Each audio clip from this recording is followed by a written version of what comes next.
Welcome, Josh, to my YouTube channel. I met Josh through one of the ex-Jehovah's Witness Facebook groups, and he told me he would love to share his story. So, Josh, if you can share your story of how the Jehovah's Witnesses came into your family, your life as a Jehovah's Witness, and kind of your exit strategy out. So they came in the fact of, so when my parents got married, my mom, she is originally from La Paz, Bolivia.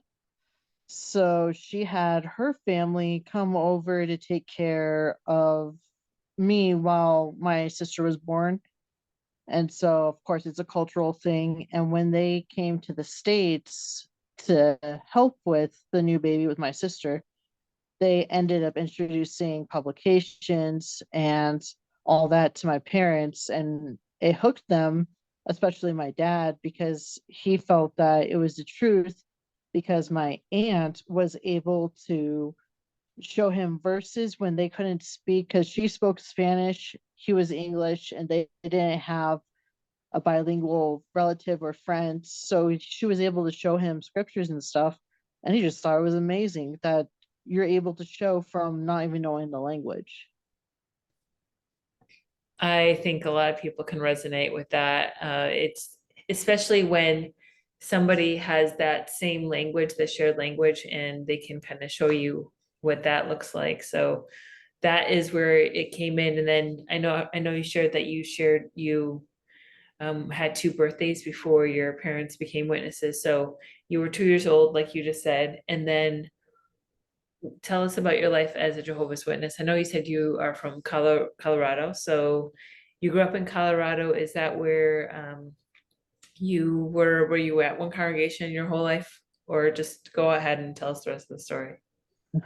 Yeah, so yeah, we ended up, yeah, with the in Colorado in Arvada, one of the smaller city areas, is where my parents came into the truth.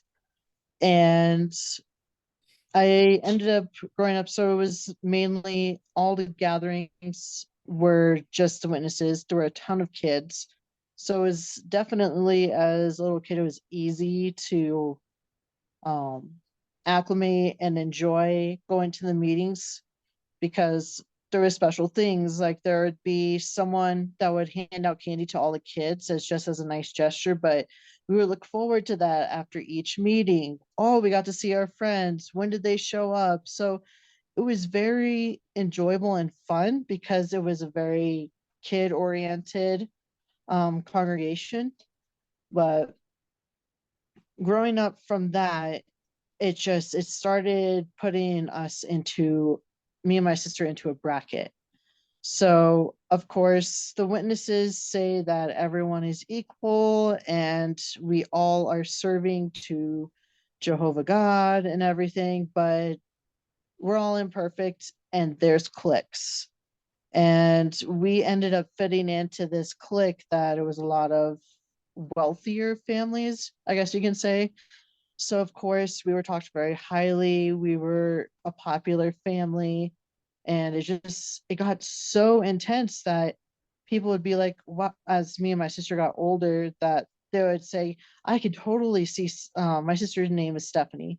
So see Stephanie as a full-time pioneer. And then, Josh, we can totally see you as one of our overseers or elders one day, and or ministerial servant. And of course, you just get all this recognition and hope, you get all excited about it, but everything is watched under a microscope. You do something wrong, something that's not appropriate, something that you become friends with someone that's not a witness, instantly changes their view, as in, have you been doing your personal studying? What's wrong with you? So it's been definitely, it's hard because it was a microscope the whole time. But as kids, we didn't notice it. As adults, we did. And at this time, were you guys, you said you were teenagers. What was your parents' standing in the congregation? So for a while,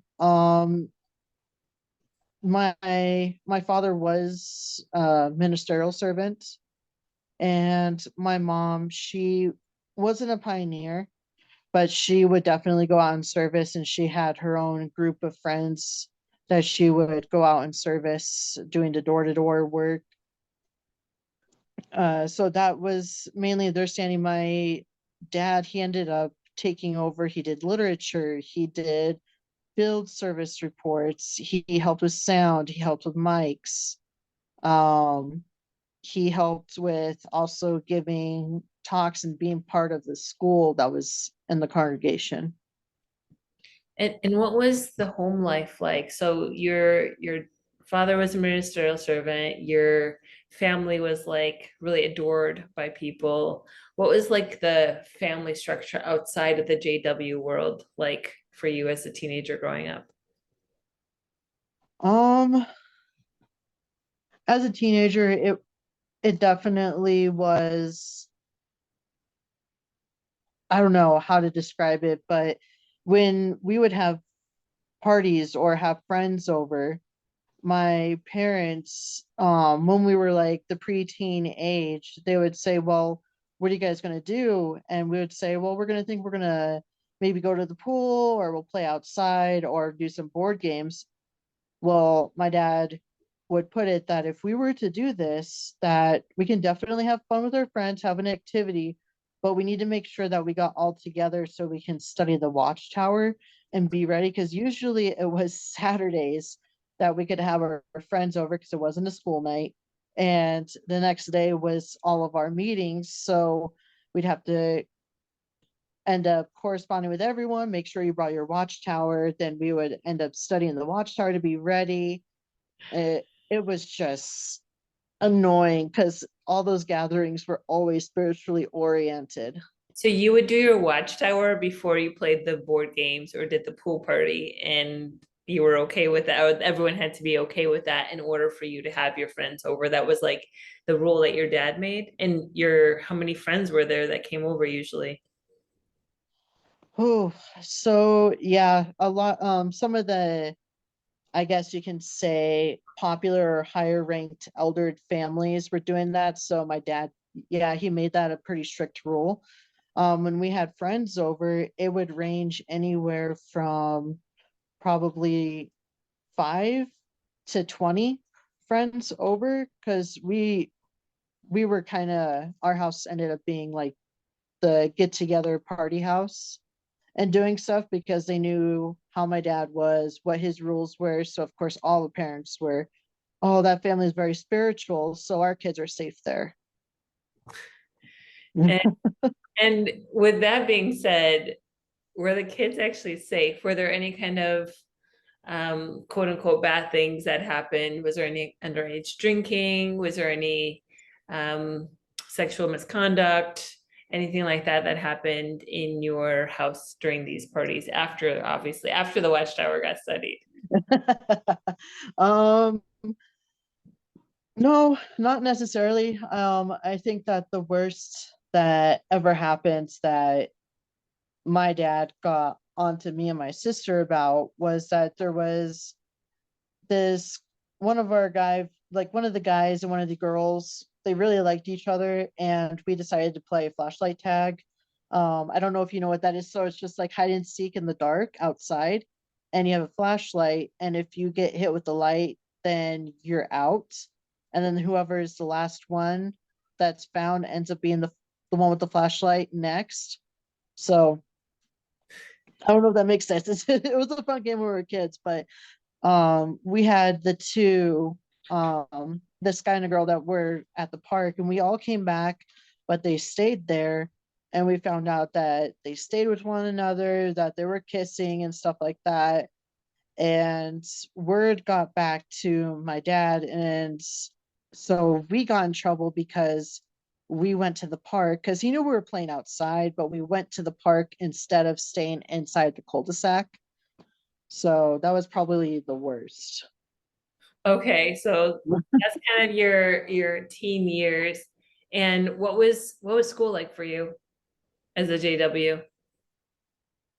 Uh, it was tough because we would. have times that the Pledge of Allegiance, we weren't allowed to say it. So growing up in elementary, in the probably middle school, we sat down and all the kids would stare at us and just thought it was the weirdest thing. And kids would ask us, why do you don't celebrate the flag? And the saying that me and my sister always ended up saying was, well, we don't worship men, we worship our God Jehovah.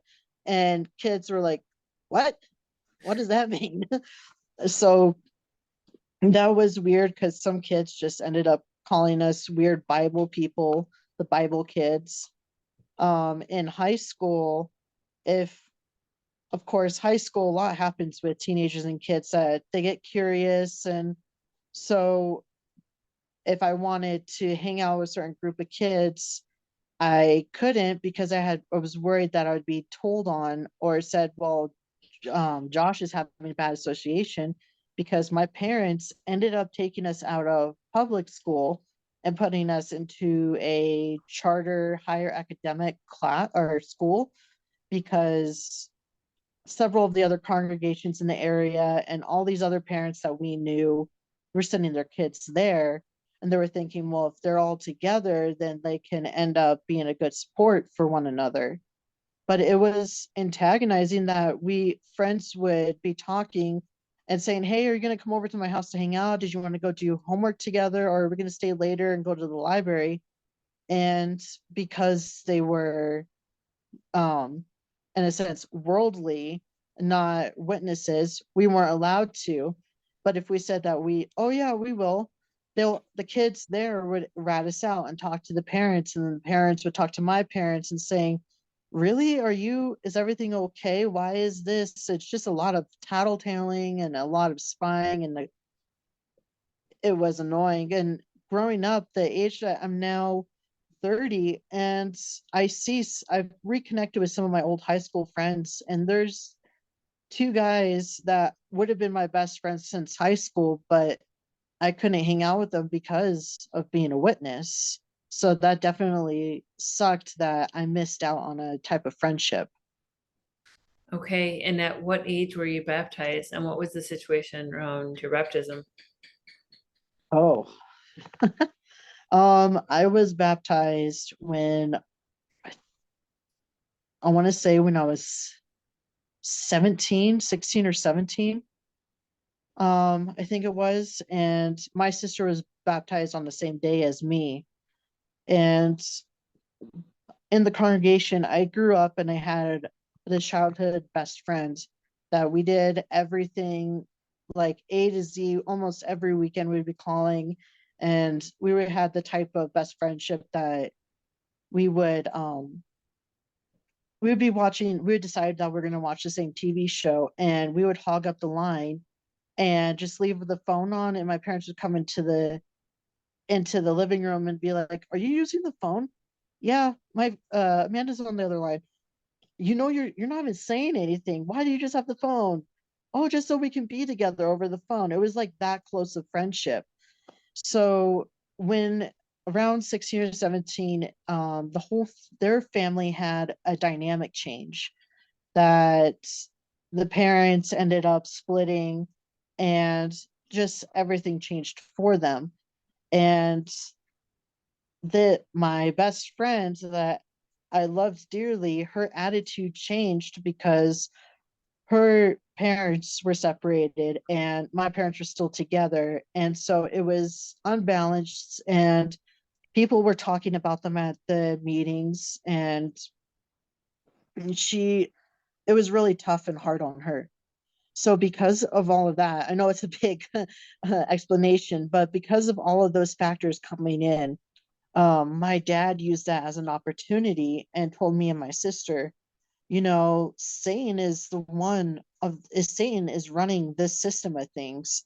So I think it's best that you two make your dedication to Jehovah to show him that you're still there and that you fully are devoted to him.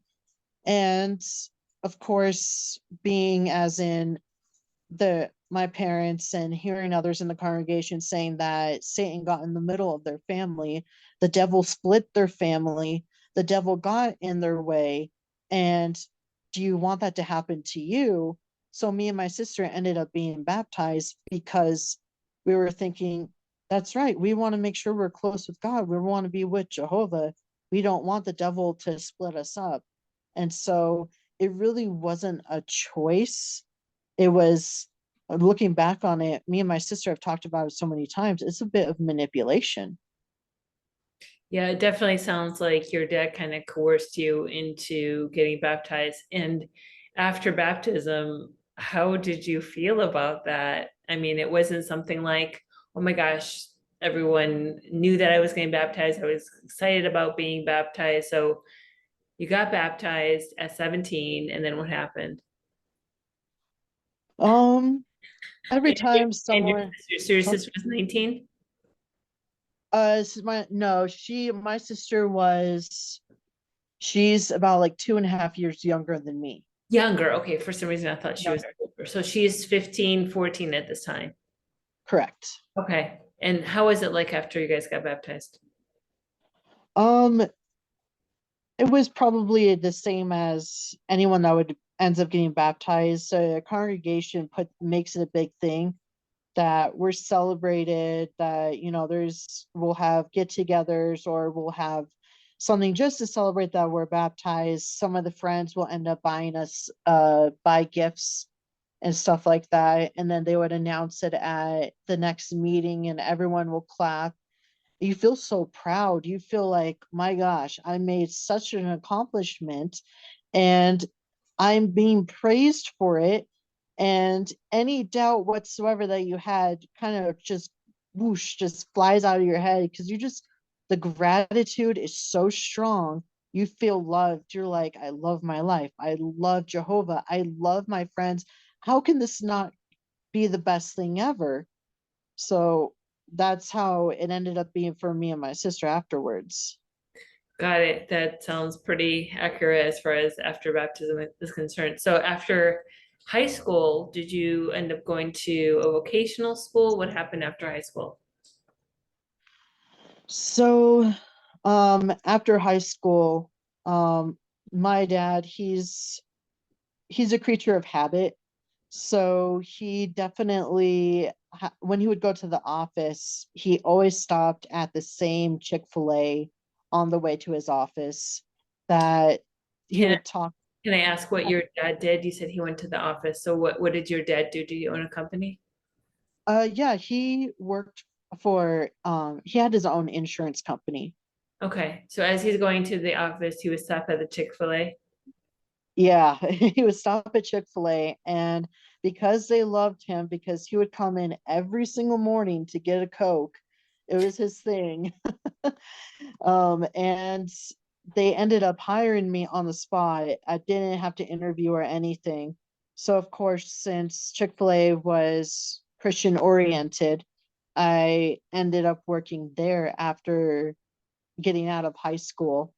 And after being out of high school, the elders in the congregation would end up telling me, well, now that you're out of high school, it's not best that you go towards higher education, because why do you need to further yourself in this world when the new system in paradise will be here, that it's not really it should be in the forethought of going towards that. You should be pioneering. You should, spreading the word, creating Bible studies, more personal study. So for a while, I would go to work, and then after work, I would go end up meeting up with some friends that would want to go out in service.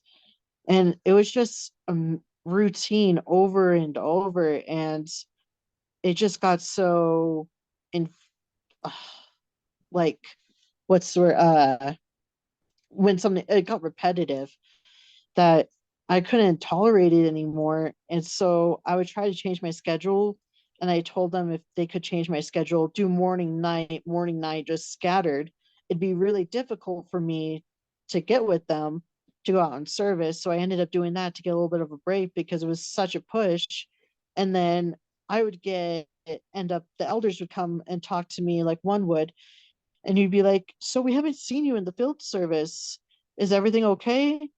And I'm like, yeah, everything's fine. I'm just busy with work.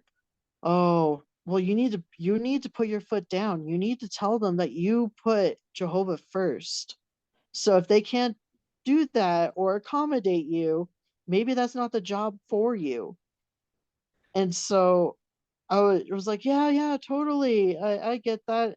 I tried pushing it off as much as I could, and I was successful to get around it for probably for the next year and a half.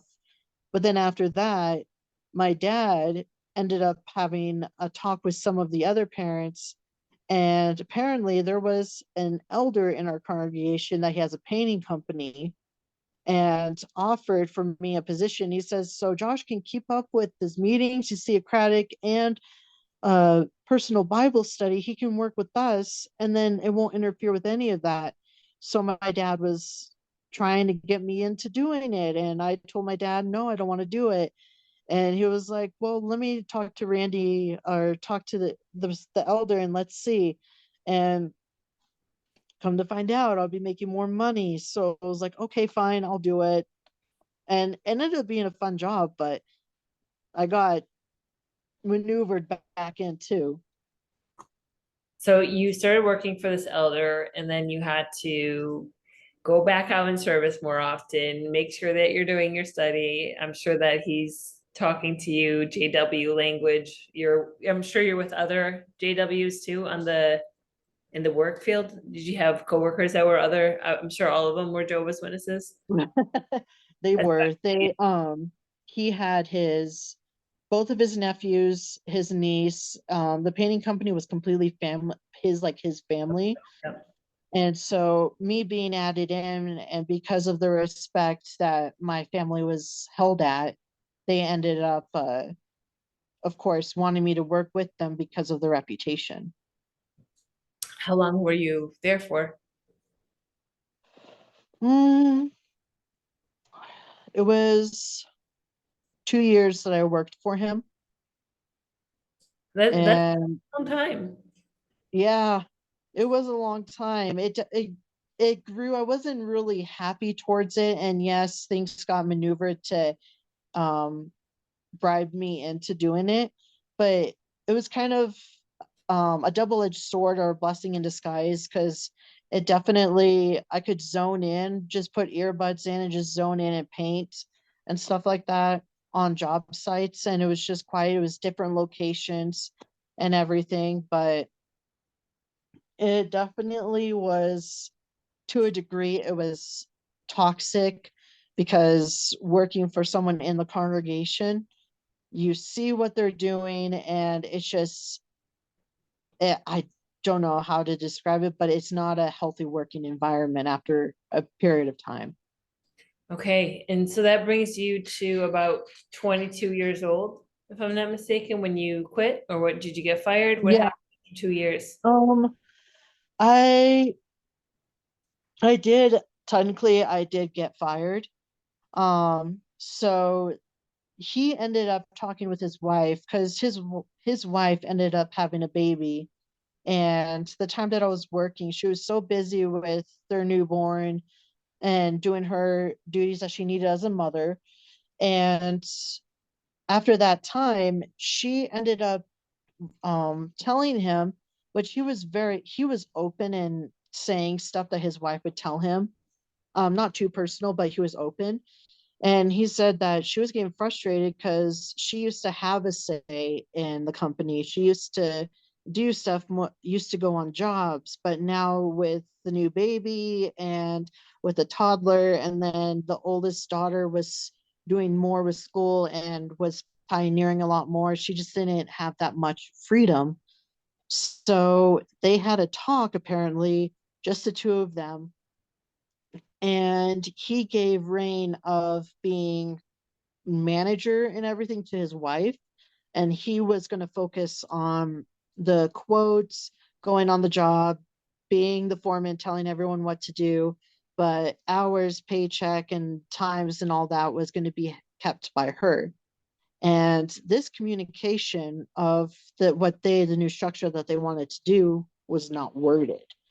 And there at the time, I ended up getting a new phone. The alarm didn't go off. I was late. We were working in Wyoming. And so I felt terrible. So I drove all the way up there to Wyoming to make sure to meet the team up there. And once I got there, I got a call from the wife, and she said, this is not tolerable. Like, this is not going to work if you're gonna be late for this big of a job. And I said, well, I already talked to your husband about it, and he seemed like everything was okay. And she said, well, no, I'm the one taking over this part, so we need to reevaluate. And she said, and she started listing all these scriptures, so many scriptures. And she said, if we need to be faithful to Jehovah, we need to be also making sure that we are not having one of our friends without a helping hand. And so she just ended up cutting ties completely then and there. And then I just was out. I didn't work with them anymore, and it just turned really toxic. Wow. And did they go to your congregation? They did. So of course, um, I they were. It's so weird. It goes back to the stupid rankings of how families are held in each congregation, and their family were longtime full-time pioneers, elder family, circuit overseer, giving parts in assemblies and conventions. And they ended up saying that. And when I tried to find other work and I knew that there were other brothers or sisters that had jobs, I would talk to them to see about finding something. And whenever that subject would come up, they would all shun me about it and not want to talk about it because of the gossip that was given from that family. Oh, geez. Wow. So that left you at a really hard place. So how did you move out of that into the next part of your life? Um, well, as things progressed and me and my sister got older and a lot of micromanaging was happening, my parents thought that it would be a good chance to do a fresh start. So they were like, let's just go to a new congregation, try to meet new people, meet new friends. And so we ended up going to a new congregation, and going from a congregation that was overloaded with kids. And as we grew up, they grew up, and families that grew together, we went to a congregation that was just majority elderly. There was probably three other kids and then just the elderly. So our lives changed as it being self-righteous, as in, oh, your kids are such role models, look at them. And every time Watchtowers, we were expected to give answers. Okay, so that's a huge change, a huge turn off for you guys to even go to the meetings because then you're not going to see your friends anymore. So what happened after that? And what career change did you do as well? So you went from painting to what did you do after that? I got a job working at a paint store, and working there, it was definitely a good freedom for me, but because there were some contractors that were witnesses, they would come in and get paint that I didn't, at that point in time, I didn't want the store or my coworkers to know that I was a witness, because I just wanted the freedom, fresh start, not them to mold an idea of how I am because of all the other witnesses. And yet it still got molded that there would be a contractor, and he went on and he was like, oh yeah, me and Josh go way back. I was part in their congregation for a while before we moved back to like I think it was South Carolina, and then they moved back. And everyone was like, oh, you're a witness. And so when birthdays would come around with coworkers, are you allowed to have cake with us? Or Christmas would come around and they'd be like, we're doing up the decorations. Are you allowed to do the decorations? And it got annoying because I was questioned on every little thing, because they were worried that it would go against religious beliefs. So, And that is not a good feeling. So I would say that was kind of your transition out. So what happened during those years? um, as those years went on, I searched, and of course I ended up leaving and got a job at Target. And then Target was definitely when I started finding out that I was feeling differently about myself, and how the seeds of how I was starting to feel how I was going to be as an individual, as an adult, was starting to come to me pretty good. And from when I left Target, I ended up getting another job that was at a call center taking care of his childcare. And with that coming about, that they were more inclusive, more diverse. So they didn't care about if you were trans, gay, lesbian, or queer, what you went by, race, ethnicity, or um, religious beliefs. They were completely inclusive, that everyone is equal.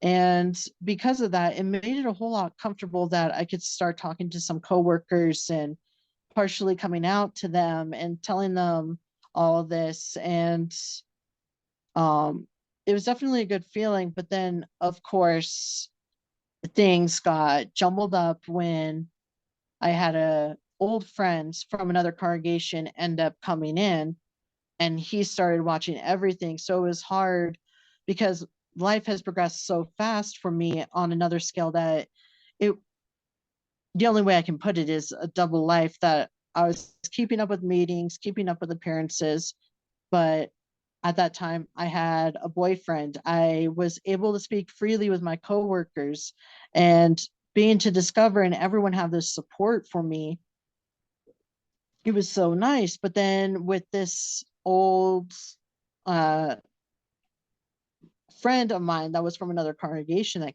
ended up coming in, he ended up he was a guy that would say like really bro, and he was micromanaging, looking at everything. And as times went on, he would report a couple things, because we ended up having a birthday from one of our coworkers, and she ended up bringing in a bunch of sweets that she baked, and she was the baker of our team went at there. So it was really good food. And I grabbed a couple stuff when I was on my break.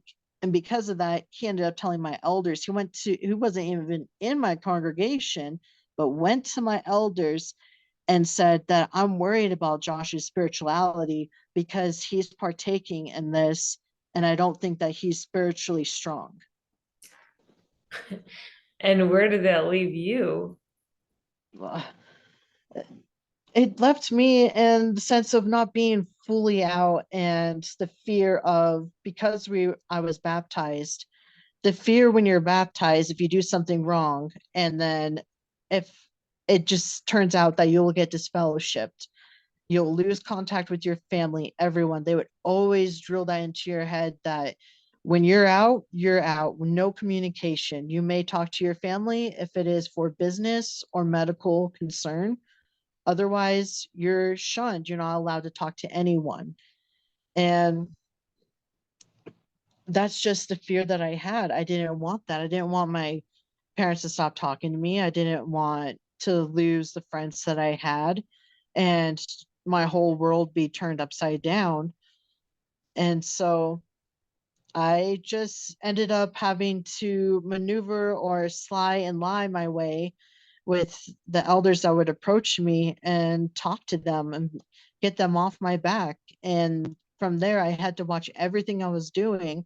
And it got to the point that we had a team meeting at work, and this um this other witness that was working with me, he was off that day. So I took matters into my own hand, and I laid it down for my whole team. And my whole team was like, we noticed that you're not really happy when he's around. We seem that you're worried. of what you're going to say. And sometimes we wonder, like, we don't want to ask you questions about your boyfriend or your life because we're afraid that we're going to say something that he will end up reporting on you. And I said, I know. So we just have to keep an eye on him being, if he's around or any trace of that. So my team was awesome that they helped and keeping it a secret from him. And so I it helped, but it also weared on me. Like my mental state was getting exhausted. How long did you keep up with this double life for? Like you having a boyfriend, you working at this call center, people at the call center knowing that you had this boyfriend, that you were a witness, but everything was kind of hush hush. It was a while. I kept it, the double life thing, probably for 4, 5 years since I was around 22, 23 is when it started. So from there, I just kept that whole thing of a secret. And it was so hard that I would have times that um I didn't know what to do with myself. I just felt like something's wrong with me. I'm letting Satan take care of, like, run my life. And they would have talks, local need parts. And what came to me as the final straw, as in that I'm going to work towards getting officially out instead of keeping this double life, was that there was an elder that ended up bringing up a whole discussion about nose piercings, unnatural hair color, short skirts. He was bringing up this as a local needs, and it needs to be generalized and just be neutral when he's giving a local needs part. He took this upon himself to be personal. And at this time, my sister and another girl, they ended up getting nose piercings. And one girl did her hair like a very dark violet. So it looked black and darker light, but when you went in the sun, it was kind of violet. It was not crazy drastic hair, but when he did that, he made direct eye contact with both of them. And past times when others were disfellowshipped, he would make it personal to that individual right from the podium. And after he did that, talking about what my sister and the other girl were doing, I was like, you cannot single out uh, one of someone in the congregation in front of everyone to embarrass them. And I was just like, this can't be it. So, like, I need to work towards it and getting out. So at this point, your sister was still going to the meetings. Obviously, that's why they had the talk for that. And Hmm. you were hiding yourself. I want to backtrack here and ask, when did you realize that you were attracted to men? Were you baptized knowing that you were attracted to men? I assume that you did. And did you have any experience with women? And is that something you shared with anybody before this first boyfriend that you had? I have shared, of course, the this experience in the time with multiple of close friends. Um, I had an idea that I was, but of course, it was shunned upon and told that it was wrong.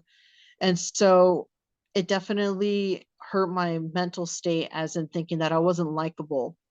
And I would say I'm an awkward person now, but like when I was a teenager, it was a little bit harder because I tried to connect and ask certain girls out. I tried to see if there was something there, but it was very difficult because one girl that me and her had a connection, um, she ended up telling me that she wasn't ready, and she brought out, there's a publication for teenagers that came out and saying that I'm not ready for all of this commitment. And I was thinking, what the heck? Like, commitment? I just like you. I'm like, I wanted to see if this will build up to something. But of course, from the get go, if you're dating, you're working towards marriage. And So of course, that just scares a lot of people. But because of those encounters, and then another girl that I liked, I bought a necklace for, typical teenage boys stuff, trying to see. It didn't really, it felt empty. And I realized I was doing these actions because I was expected to, because since you're a male and you're getting older, you need to be with your wife. It's only you're a man and woman to be married. And if there's anything else, then you need to stay single the rest of your life. You're shunned or something's wrong with you. So that's definitely, it started giving me a good hunch because I knew something was off. So you were how old when you had your first boyfriend? Um, I think it was it was around the turning the 22, 23. So this was after you left your painting job with the elder, Yeah. okay? And you had your boyfriend. You lived this double life for close to 5 years, you said. Did your sister know about this? Because your sister sounds like she's a cool person. Did she, did she know about this She as is, well? yeah, she is. I don't know how to describe my sister, but she is amazing. She's one in a million. She's super down to earth, understanding, loving. Everyone that meets her automatically loves her. So it's, I didn't tell her about everything for probably 2.5 years to 3 years in, because of course, as part of the LGBT community, you, when you're first coming out, or if you're not officially out, you have that stigma of the being feared of, are they going to accept me, are they going to love me?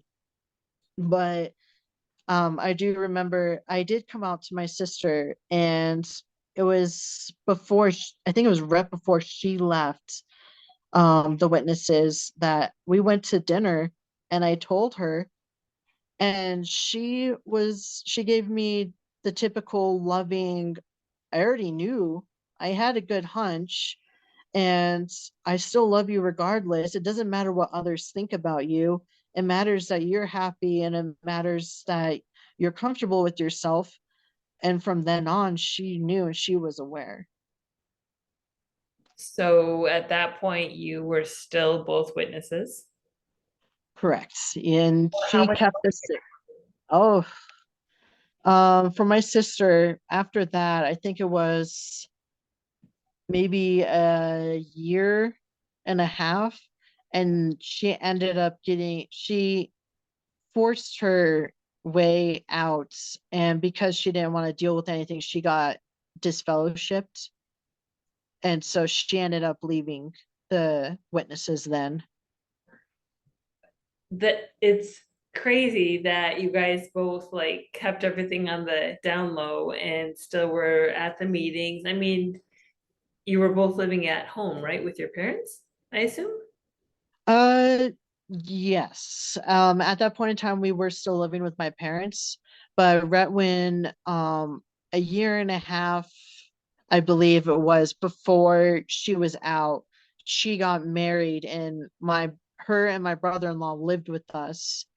So it's crazy. Of course, I have this whole side on mine, and then hers, it's a whole thing that she went through a divorce, and because of that divorce, that's why she got disfellowshipped, because the witnesses are, I don't know, I'm sorry, I just don't want to go off track or off subject for this, but just as a quick cliff note part, that my sister, she got divorced because he was a verbally and mentally abusive, was eating her food. She felt so down. She didn't have enough to eat when they would go out. And it got to the point that when she asked to have some personal space just to regroup herself and just go with some friends, he couldn't handle it.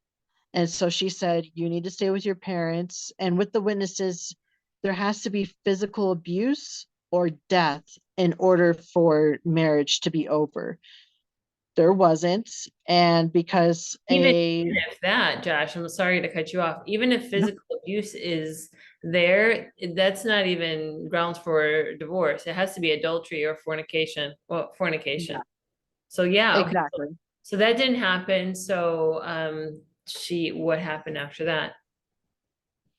So the when that happened, he came one night and was going to throw a vase at her, scared her to death. And this all happened when they were living with us. And she was scared for her life. She didn't know what she was going to do. Well, she talked to an elder's wife at that point, right before the disfellowshipping, and was telling her what was going on. That elder's wife had the audacity to tell my sister, well, your husband's working to be a ministerial servant and he's excelling so well in the congregation that we don't want stuff to disrupt his path that he's going on. So this isn't grounds for you to be divorced. You guys need to work it out. So she was like, let's bring up some scriptures, let's do more personal study. And my sister was like, this isn't going to help. Like, he's crazy and doesn't give space. This is not healthy. So she put the divorce into motion. The elders wanted to talk to her. My sister denied talking to them because she knew they weren't going to help her. And her ex-husband cried wolf, and they were like, okay, well, you don't want to talk to us or work things out with your husband, you're disfellowshipped. And she was out. Whoa, how long ago was that? Uh, so that was now it's been 6 years for her to be out, I believe, 5 or 6 years. So she was what, 18 when she got married? Yeah, yeah, she got married the day after she turned 18. Of course. Sex license as I call it. So yeah, so they were barely married for divorce before she turned 20. Yeah. Wow. Okay, so that happened, and then where did it leave you guys? Where did it leave you, I should say, because she got disfellowship, still living at home. Uh-huh. What was the situation like at home? It was a little bit rocky because after that happening of her being disfellowshipped, that sorry, our cat feeder has an automated thing.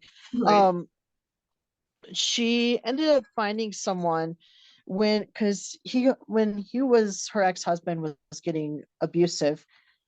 He ended up coming to the store and was monitoring her because he was thinking that other men would be hitting on her. Well, in that time of her going to work, because she used to set cards in grocery stores, and she ended up meeting another guy there, and this guy really put up a wall and protected her and said, do you need help? Like, he saw the signs, he could read everything going on. And because so they divorced and stuff was out, and she ended up meeting this other guy with her work. Of course, she had a connection. They ended up going out. Things were going well. It was rocky because my parents were like, he's not a witness. So my dad would use every opportune minute that he could to witness to him, trying to make sure that he could come in and be one of the members in the congregation. So that way it would look good upon everyone.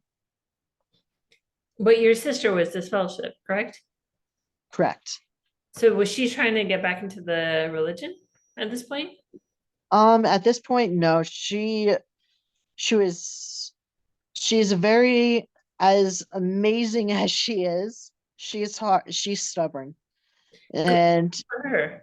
yeah, exactly. She is a very strong, stubborn woman that I can go miles of talking how amazing she is, but she was stubborn about it, that she stuck to her guns about everything and told my dad that no, I'm not coming back. And it led to arguments, and it led to my parents saying, you can't talk to your sister anymore. She's really, what's the words? She was they didn't call her damaged, but they said a lot of stuff that implied that she was damaged. And it was just, it was hard because I could tell that my mom and a little of my dad truly didn't believe it, but because of the witnesses and because of the scriptures and because of everyone in the congregation, what they would tell my parents, they they ended up going off of feelings and saying what they thought was right because of the congregation. Because after my sister was disfellowshipped, I'll never forget, there was a couple that came up to my parents and said, "It's like you lost a child in death." And it's devastating. And, we have gone through this. We lost um so and so to the world. So we know your pain. If you need help, just let us know. Because when you have moments of weakness and wanting to talk to them, we'll be there for you. I've heard this so many times where they make people, I mean, my mom also, like the whole death thing is so harsh, but that's their view. I mean, it is their Mhm. view. So at this time, when your sister got disfellowshipped and got divorced, you were having your first boyfriend. I'm sure there was a lot of turmoil in the family as far as like mom and dad are concerned. So your dad is trying to convince your sister's now boyfriend to go to the meetings, preaching to them. Your mom, like, what is like the situation like at home? I can't imagine that it's any bit of clarity or calmness. What is it like when you're not working and are at home? Oh my gosh. So my mom is a Latina. She is hot-headed. She is emotional. And of course, there's been a lot of rocky roads and roller coasters and bad things that have been exchanged with our mother. But because set those aside, she just loves her kids. She is an amazing mom. She really is. Um, she would have moments of being strong that it wouldn't bother her too much. And then she would have moments that she would grab photos. She's never changed. She does it to this day. She'll grab photos of when me and my sister were little and saying, "I miss those days. Things were so much simpler and we were a happy family and we weren't disrupted or anything." So, and she would, as I'm in the middle of my double life and everything, and trying to nudge my way into my freedom of who I am, my mom would just say, "You're such a good-hearted kid. You'll never hurt me. I know you'll never do stuff to hurt me." And I'm just thinking in my head, like, if you only knew what was going on in my life, you would be devastated, but there was no way I was going to let her know. For another 5 years, that is. Yeah, exactly. So how did you maintain that lifestyle without actually like as you're getting older, you're getting 24, 23, 24, 25, possibly trying to be a servant, like the pressure at the congregation. What was it like? Were people trying to hook you up with sisters? Like, what was it like in the congregation as you're living this double life, having a boyfriend and your sister still living at home? I'm assuming. No, at this time she ended up moving out with, and she lived with her boyfriend. Because of course my parents were, well, if this is what you're going to do, then well, maybe go be with your boyfriend because you're just fellowshipped and it's not best that you're in the same house. Okay, so that your sister's gone, but then that leaves you. So what was the situation like with you and the congregation during this time? Um, there were times that I would fake that I'm sick so I wouldn't have to go to the meetings. I would end up having parts and I would get, it's crazy that I suffer from anxiety, that I have moments that my anxiety can get so high that I get disoriented and people can be talking to me, but I don't know where I am. I'm not coherent. It's like I'm in an out body experience because of anxiety. And all of this is because of being in the witnesses, of the scrutiny and everyone watching and everything like that. And with the managing of being at home with meetings, it just, I remember that I had probably a couple parts, and I ended up getting to, so I had two readings. So I'd read from the Bible, and I would get really nervous, had moments I would stutter, and it caused more anxiety. But then there was a moment in time that two elders in the congregation, they had their sons that were my friends at the time, and those two elders pulled their boys and me into the back room and said, you know, you guys are getting older, you're maturing, and we all know what you're working towards, to further your spirituality. I think it's time that you all gave number threes, which is giving a talk, writing, reciting scriptures, and referring back to publications. And my friends got so excited about this. I was excited about it. I was like, wow, actually, I'm getting recognized. I worked my way up. So I got excited about it, and I never got my number three. The boys did, their kids, but I never got one. And because of that, I was like, I'm done. I can't do this school. It's favoritism at its peak, just the way it is with everyone, the gossip in the congregation. So I told my dad that I don't want to do it. And he's like, well, let's see how you feel. And a couple months went by, and because of my sister being disfellowshipped, it kind of tainted the way people were viewing our family. So my dad was like, let's move to another congregation. So it was me, my mom, and my dad to a new congregation. And at that point in time, my dad wasn't keeping so close tabs on me that I never joined the school again. I just left it. I didn't want to be a part of it anymore. So it was mainly just going. I would give comments here and there, and that was about it.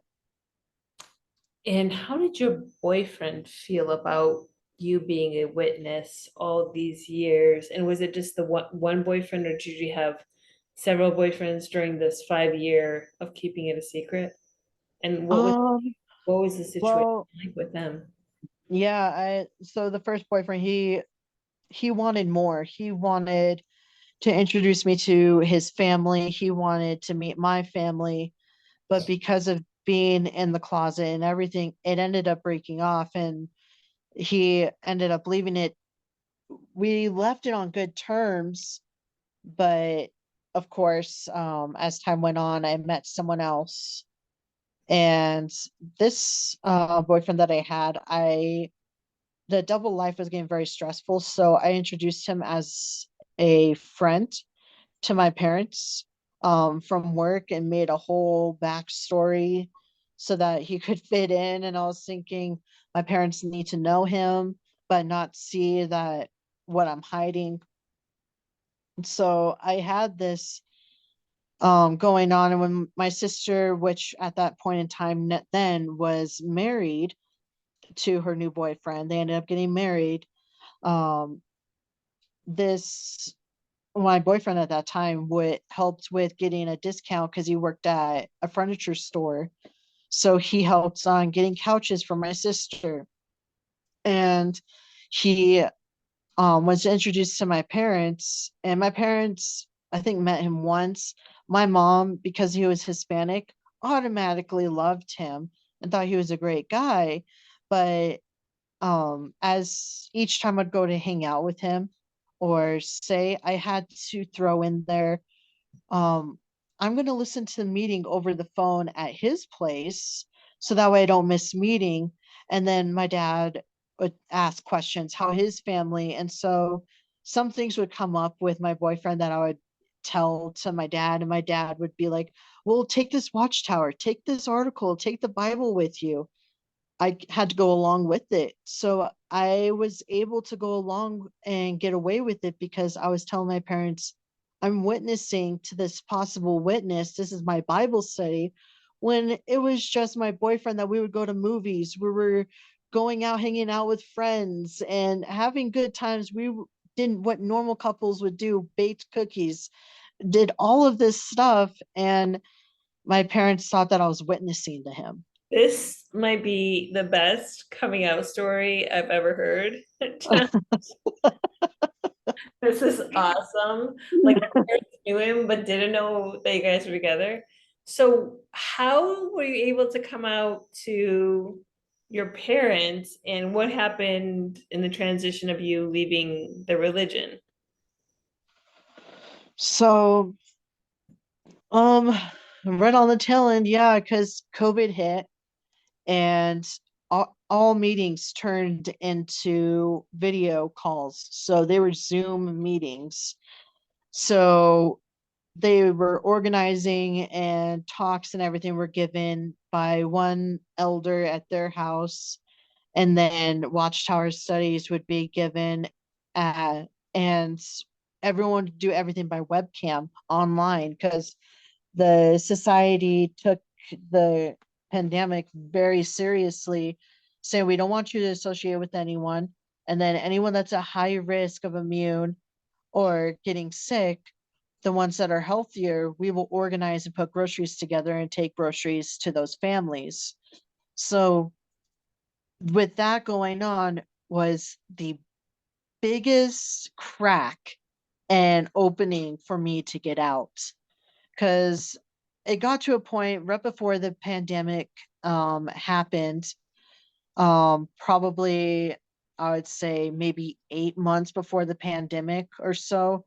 That boyfriend that I had, that I shared with my family and everything, and well, it came to a point that I I couldn't keep it up, that it the double life was eating me alive. So I told my dad about um oh it's a whole I'm trying to make sure I keep it straight. So I told my dad, and my dad was like, it was he was like, okay, well, if this is how you feel, then I guess it's okay. Well, maybe we can go hiking, maybe we can go hang out with my boyfriend. I was on cloud nine. I was like, my dad, the most religious, the most self-righteous, is accepting. So we were in Target when we were talking about it, and we were in the car, and I told my dad, okay, well, how about next weekend we do all this, and we can go biking and stuff up in the mountains. And he's like, okay. I tell my because the thing was, with my boyfriend at the time, he wasn't out. So we were both hiding from our parents, so it made it a little bit easier, but we made an agreement that we were both ready, that we wanted to talk to our parents. So I told my dad, had this experience with my dad, and then he didn't tell his parents because end result, he knew that his parents would disown him, and ultimately led to us being broken up. But when I told my dad all this and being on cloud nine, um, probably 2 days went by, and my dad was like, hey, I need to go to Costco. Come with me. I'm like, okay. Come to find out, my dad flips like a dime, and his accepting and loving, and my cloud nine was slaughtered with, it seemed like a wood chipper, and then through I don't know, a wood chipper, then a fine grain, and then mush down and grind it even harder. That he was like, you need to end this. This needs to be done with. You need to do more personal study, and this will not be spoken of again. And I need you to hear these words, that you will not do this again. And I got scared. So I said, okay, yeah, I promise. And of course, other factors ended up leading to breaking up with my boyfriend. And this last boyfriend, my sister was aware of this boyfriend, and so she helped me with dealing with the breakup and situation with that. And leading up to the pandemic, I I don't know, I guess you can say a glutton for punishment, I guess you can say. That's the way I was feeling, that I ended up feeling. So I, in a nutshell, with that mid time before my next boyfriend, I ended up meeting this girl, and I actually really connected with this girl, but this girl was really happy and used me because I had money to buy her dinner. We went to Comic-Con conventions and I bought her stuff. We did matching costumes. It was a whole thing, but it didn't mean anything really to her except for the material stuff. And with that, I realized it was not a healthy relationship, and I was again shoving myself to making it that I was the way the congregation needed me to be. I I went out and I hung out with one friend. I have a best friend that um he he's been my biggest support. He is my best friend. He's my ride or die guy that I can't, I don't know, I can picture my life without him. But he ended up showing me that I just needed to leave. And he says, "You've gone through this for so long, and I think it's time that you've risen and you're out to be gone." And so we went out, did stuff to, like, we went to bars, we hung out with friends, other gatherings, of course, all these other occasions. At this point in time, because I was older, telling my parents I was working late when I'm not. And I ended up meeting my boyfriend that is now my fiance. And we ended up dating, and because of the pandemic and everything going into lockdown and meetings going into the Zoom meetings being a blessing in disguise, I was able to get away a whole lot easier from meetings. um my parents, of course, they're still heavily involved, but they're direct and have to be at meetings, can't miss one meeting even if we're sick, kind of dwindled a little bit. So being with my fiance when we started dating, it was probably about a year. He's straight to the point. He is, you need A, B, and C. If you can't meet that, then I'm sorry. I have my life together, and I can't be picking up pieces for someone else. So he he didn't, of course, he didn't make me choose between him and my family. And I apologize. He is speaking of my fiance. He is calling me. One sec. That's how it usually works out anyways. Yeah.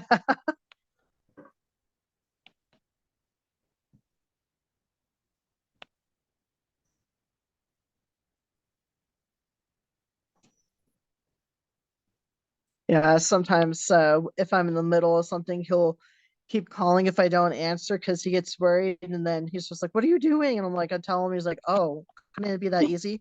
Oh, so you can see all the lights are coming on. He's trying to get my attention right now. Got it. Okay, so I just texted him. I just told him I'm on a JW interview. Leave me alone. Yeah.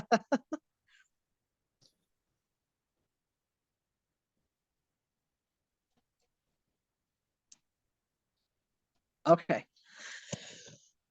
So where were we? Oh yeah, so he didn't make me choose between him and my family, but he said, "I love you and I don't get to see you that much. So, I can't keep hurting myself, and I don't want to keep pulling you from something that if you don't want to be away from." So I ended up coming out to, I told my dad. My dad was whole range of emotions.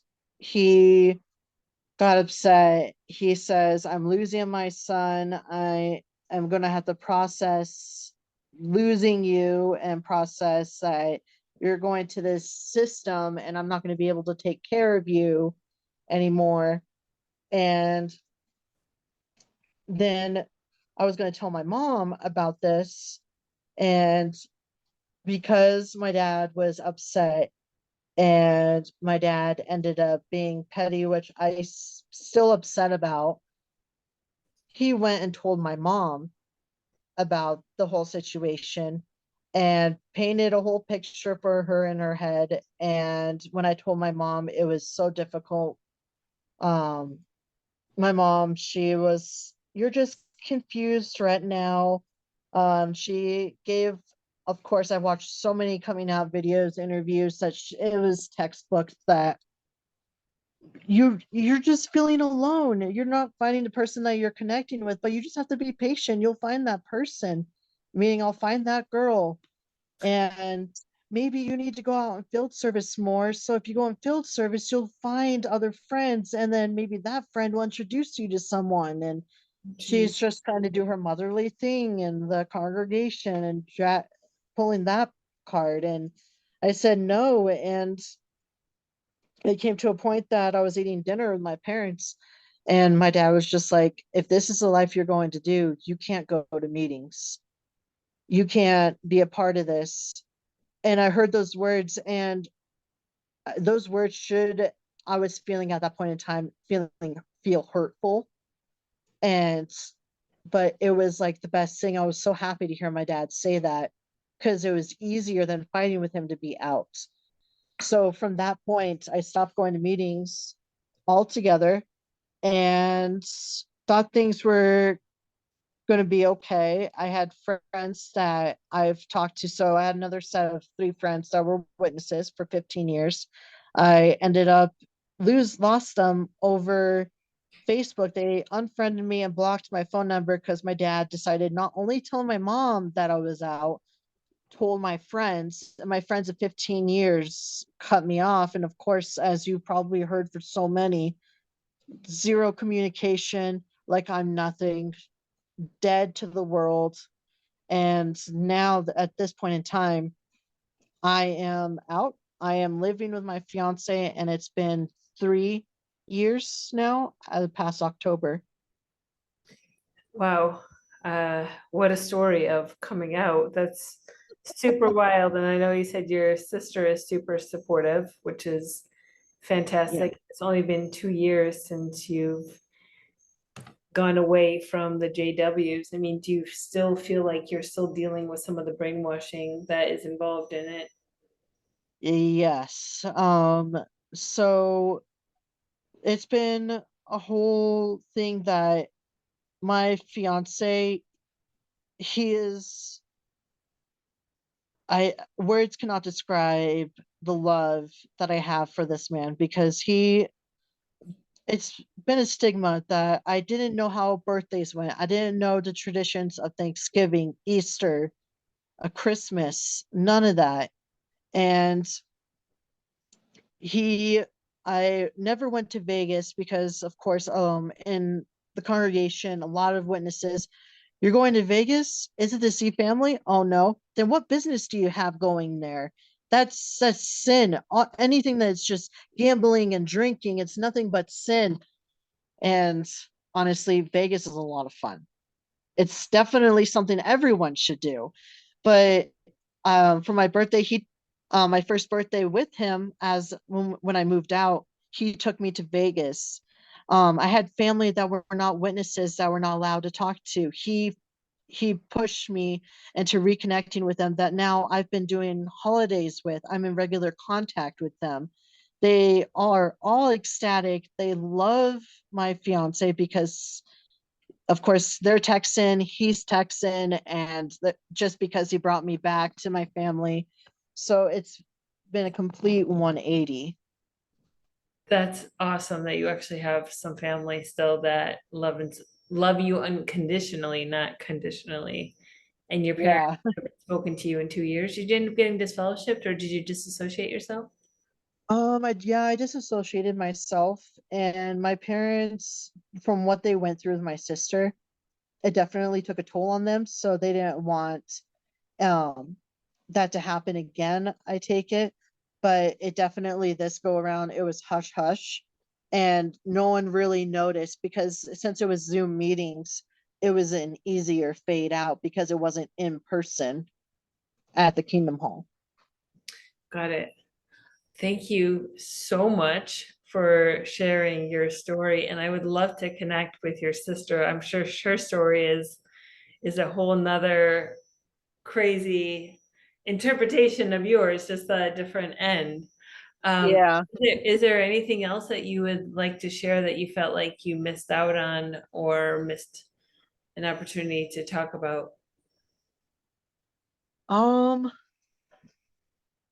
nope. I would just say that honestly, I wish I can share the strength and the amount of freedom and the amount of stress relieved of leaving to others because it's so hard. So many are stuck in where they are, and because of family members of high ranking, they cannot leave and are drilled that they would come out into this world. You leave the witnesses, you have no one. You're all alone. You are going to end up on the streets alone. That's just how they view it. And I just wish I could share this feeling with every single one. Well, that's why you're sharing your story, to show that unconditional love is out there in the people in the congregation. It's just conditional love, which is just like the moment you leave the organization, they don't care about you anymore. As you mentioned, you're friends of 15 years. So I can completely understand where you're coming from. So thank you so much for sharing your story, Josh. I really appreciate it. I'm going to hit